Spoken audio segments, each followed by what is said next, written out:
am just fine, and I want to talk to you about reading. I'm standing here by one of my bookcases with some of my favorite books in them.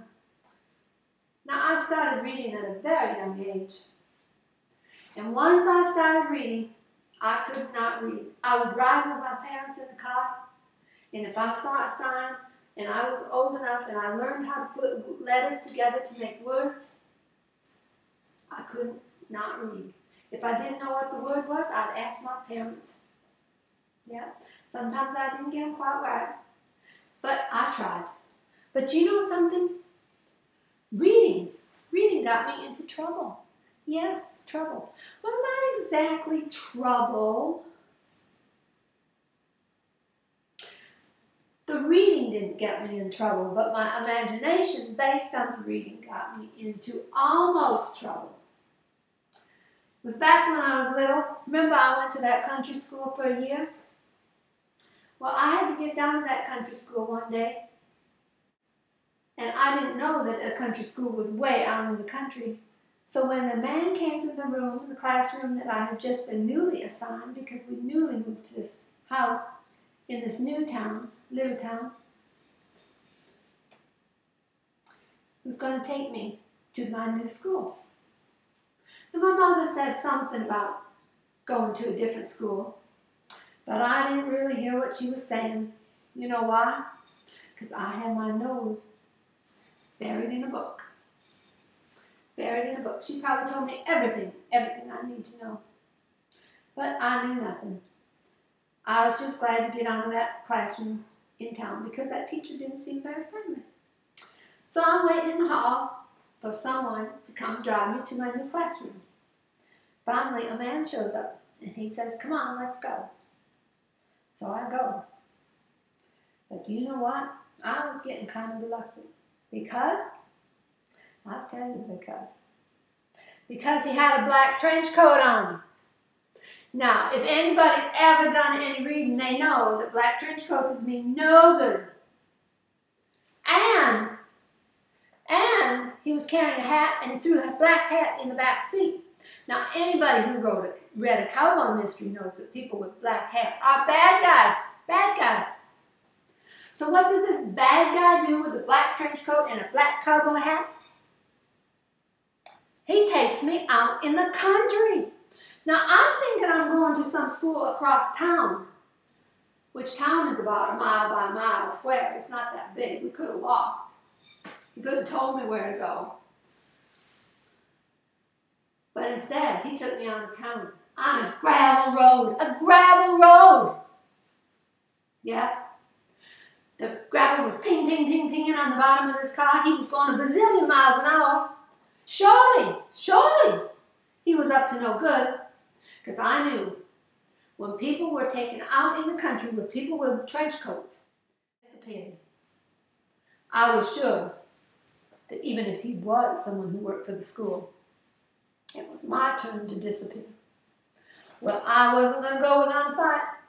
I had my handle on that door crank, and I figured as soon as he slows down, I am stopping and jumping out of this wreck. Actually, it was a pretty nice car. Wasn't a wreck. Pretty nice car. Principal must have made a lot of money.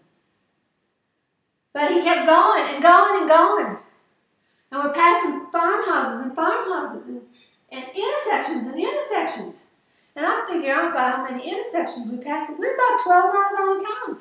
12 miles. What am I supposed to do 12 miles out of town, even if I jump out of the car and don't get hurt? How am I going to get 12 miles back to the town? I'm 11 years old. That may have been my problem. 11-year-old with imagination, guy with a black trench coat and a black hat taking me out in the country, down the gravel road where you disappear. We didn't meet any cars. The farmhouses all look empty because nobody's outside because it's November. In Iowa, it's cold. The crops are in. And I'm thinking, how in the world am I going to get away from this man before he does something to me that I don't want done?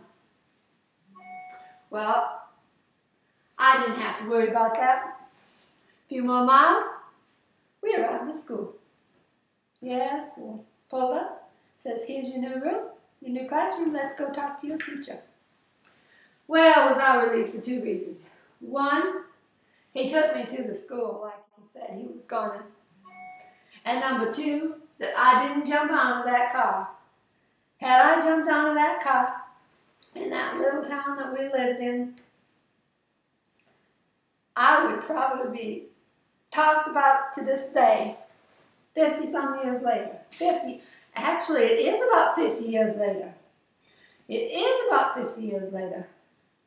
I would be the girl who escaped the principal, broke her leg, rolling out of the car while he was just trying to take her to a new classroom. And I can guarantee you that my older brother would still be teasing me about it today. So anyway, reading. Reading is a good thing. Reading is fun. Reading is informative. You get a good education. You need to be careful about your imagination. Imagination. Imagine that.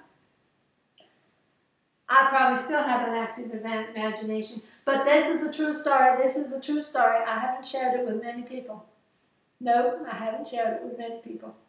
But it is a true story. So y'all have a good day.